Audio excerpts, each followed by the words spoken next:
الرحیم۔ عقیدہ ختم نبوت کے حوالے سے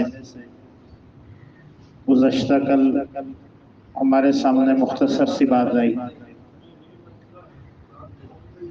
آپ صلی اللہ علیہ وسلم آخری نبی ہیں، ہم سب مسلمانوں کا یہ ایمان ہے، اور یہ عقیدہ ختم نبوت قرآن کریم کی 100 آیات سے ثابت ہے۔ 1 2 3 4 آیات نہیں، 100 آیات ایسی ہیں جن سے یہ ثابت ہوتا ہے کہ آپ صلی اللہ علیہ وسلم اللہ کے آخری نبی ہیں، اور 200 سے زائد احادیث سے آپ صلی اللہ علیہ وسلم کا آخری نبی ہونا ثابت ہوتا ہے۔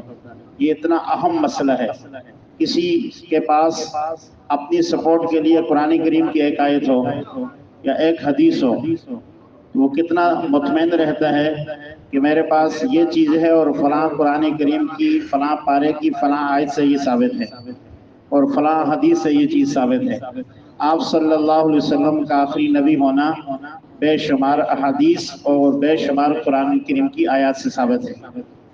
اب ہوتا یہ ہے ہمارے بچوں کو یا ہمیں اتنا علم ہوتا نہیں، تو جب ہم ختم نبوت کے خلاف کوئی بات سنتے ہیں فوراً ہمارے ذہن میں شک شبہات پیدا ہو جاتے ہیں، جس سے ہمارا ایمان کمزور ہوتا ہے۔ اسکولوں میں، معاشرے میں، مارکیٹوں میں قادیانی فرقہ پورے طریقے سے میدان میں آ کر مسلمانوں کے نوجوان بچوں اور بچیوں کا ایمان کو خراب کرتا ہے۔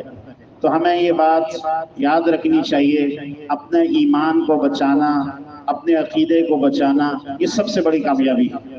جیسے انسان اپنی جان کی حفاظت کرتا ہے، اپنے مال کی حفاظت کرتا ہے، اپنی عزت آبرو کی حفاظت کرتا ہے، اس سے کہیں زیادہ ہم نے اپنے ایمان کی، اعتقاد کی اور آپ صلی اللہ علیہ وسلم کے ساتھ جو محبت ہے اس کی حفاظت رکھنی ہے۔